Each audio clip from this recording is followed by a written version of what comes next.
શ્રી કૃષ્ણ. કેમ છો બધા? આઈ હોપ તમે બધા મજામાં હશો. આજે આપણે બનાવીશું કાજુ અંજીર રોલ. જો તમે એકવાર આ રોલ ઘરે બનાવી લેશો તો તમે બજારમાંથી ક્યારેય નહીં લાવો.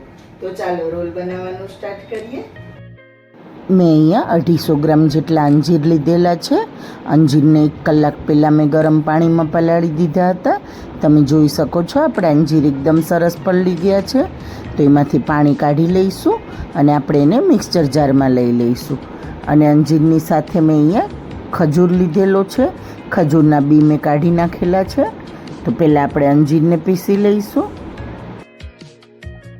અહીંયા અંજીર આપણા સરસ રીતે પેસ્ટ થઈ ગઈ છે. તો એને આપણે એક બાઉલમાં કાઢી લઈશું અને એમાં જ આપણે ખજૂરને પણ પીસી લઈશું. એની પણ પેસ્ટ બનાવી લઈશું.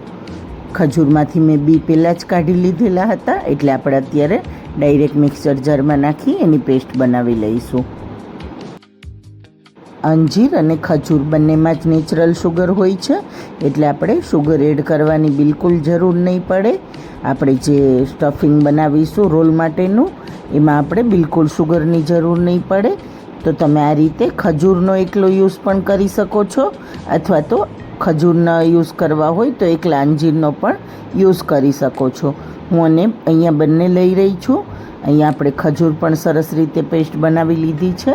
તો એને પણ આપણે અંજીર સાથે એક બાઉલમાં મિક્સ કરી દઈશું.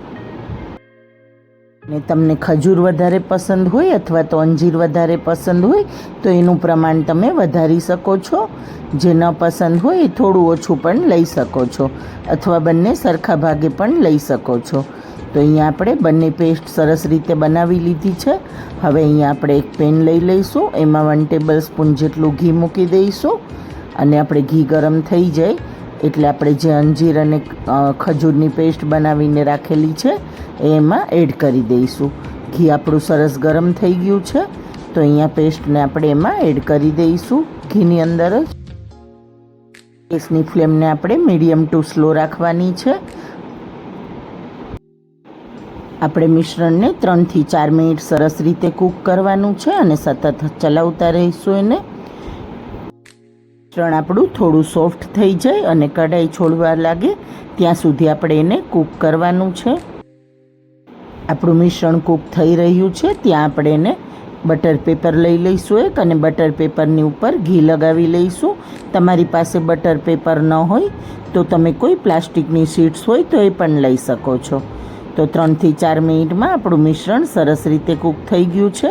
હવે આ રીતે આપણે એને હાથેથી મસળતા જઈશું. મિશ્રણ આપણું અત્યારે એકદમ ગરમ છે, એટલે આપણે ડાયરેક્ટ હાથ નથી લગાવવાનો. આ રીતે બટર પેપર ઉપર રાખી અને સરસ રીતે એને સોફ્ટ કરી લઈશું એકદમ. તો સરસ રીતે એને આપણે 2 થી 3 મિનિટ સુધી સતત મસળતા રહેવાનું છે અને એકદમ સ્મૂથ કરી લેવાનું છે બેટરને આપણા. તો સરસ રીતે તમે જોઈ શકો છો આપણું બેટર એકદમ સોફ્ટ થઈ ગયું છે. મિશ્રણને મેં 2 થી 3 મિનિટ સુધી સરસ રીતે મસળી લીધું છે અને આપણું મિશ્રણ એકદમ સરસ સોફ્ટ થઈ ગયું છે, સ્મૂથ થઈ ગયું છે. તો હવે આપણે એના 2 પાર્ટ કરી લઈશું. અડધું મિશ્રણ આપણે હમણાં સાઈડમાં રાખી દઈશું અને અડધું મિશ્રણને ફરીથી એકવાર મસળી લઈશું 1 મિનિટ માટે. અને જે રીતે આપણે તમારે રોલ બનાવવા હોય એ પ્રમાણે તમે એના પાર્ટ કરી શકો છો. તો હું અહીંયા થોડો ઘીવાળો હાથ કરી રહી છું, એટલે મિશ્રણ આપણું હાથમાં બિલકુલ ચીપકે નહીં. તો હવે આપણે એમાંથી નાના નાના આ રીતે પાર્ટ એ મિશ્રણમાંથી આ રીતે મેં નાના નાના પાર્ટ કટ કરી અને 3 રોલ બનાવી લીધા છે. તમે જોઈ શકો છો આ રીતને આપણે પાઇપની જેવા 3 રોલ બનાવી લીધા છે. અને એને બટર પેપર મેં જ રાખેલું હતું પણ મેં કટ કરી લીધું છે. અને એની ઉપર સરસ રીતે આપણે થોડું ઘી લગાવી અને આ રીતે એના રોલ વાળી લીધા છે. તો આ જ રીતે આપણે બાકીના બધા મિશ્રણમાંથી સરસ રીતે બટર પેપરમાંથી બટર પેપરની ઉપર રોલ બનાવી અને તૈયાર કરી લઈશું. અને આ રીતે એને દબાવતા જઈને આપણે સરસ રીતે પ્રેસ કરી અને રોલવાળી એક ટ્રેમાં રાખી દઈશું. આપણે બાકીની બધી તૈયારી કરીએ ત્યાં સુધીમાં આપણું મિશ્રણ એકદમ સરસ રીતે સેટ થઈ જાય ત્યાં સુધી આપણે એને ફ્રીજમાં રાખવાનું છે. તો આ જ રીતે બાકીના બધા રોલ વાળી અને તૈયાર કરી લઈશું અને એક ટ્રેમાં રાખી આપણે એને ફ્રીજમાં અડધો કલાક માટે સેટ થવા દઈશું. હવે અહીંયા આપણે મિશ્રણ સેટ થાય ત્યાં સુધીમાં બાકીની પ્રોસેસ કરી લઈશું. મેં અહીંયા 500 ગ્રામ કાજુ લીધેલા છે. મેં આખા કાજુ લીધેલા છે. તમે ટુકડા કાજુ પણ લઈ શકો છો, કેમ કે આ મિશ્રણને આપણે પીસવાનું જ છે, એટલે તમે એનો પાવડર જ બનાવવાનો છે. તો તમે કાજુનો આપણે ઓન ઓફ કરી અને પલ્સ મોડ પર આપણે એનો પાવડર બનાવી લઈશું. કાજુનો પાવડર આપણે બનાવી લીધો છે. હવે આપણે એની ચાસણી તૈયાર કરી લઈશું. તો મેં અહીંયા 1 કપ ખાંડ લીધેલી છે અને 1 કપ પાણી નાખેલું છે. સરસ રીતે એક તાર બને ત્યાં સુધી આપણે ચાસણી બનાવવાની છે, એને કૂક કરવાની છે ખાંડને.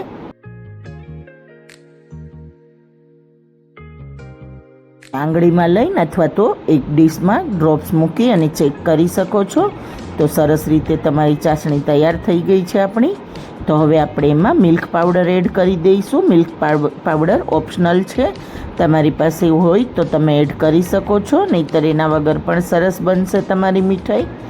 તો સરસ રીતે આપણે મિલ્ક પાવડરની સાથે જ જે કાજુ પીસીને રાખેલા હતા એ પણ એડ કરી દીધા છે અને 1 ટેબલ સ્પૂન જેટલું ઘી એડ કરી દઈશું.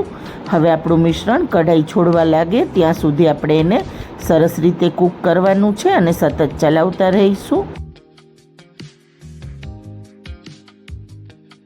અને થોડું આપણે ડીશમાં કાઢીને ચેક કરી લઈશું. જો એનો લાડુ પરફેક્ટ બનતો હોય તો તમારું મિશ્રણ કાજુ કતરી માટે પણ એકદમ પરફેક્ટ છે અને રોલ માટે પણ એકદમ પરફેક્ટ છે.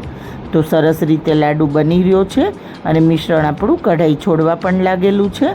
તો આપણે અહીંયા ગેસની ફ્લેમને બંધ કરી દઈશું અને આ પ્રોસેસ તમારે મીડિયમ ગેસ પર જ કરવાની છે. મીડિયમ ટુ સ્લો ગેસ પર, એકદમ હાઈ ફ્લેમ નથી રાખવાની ગેસની.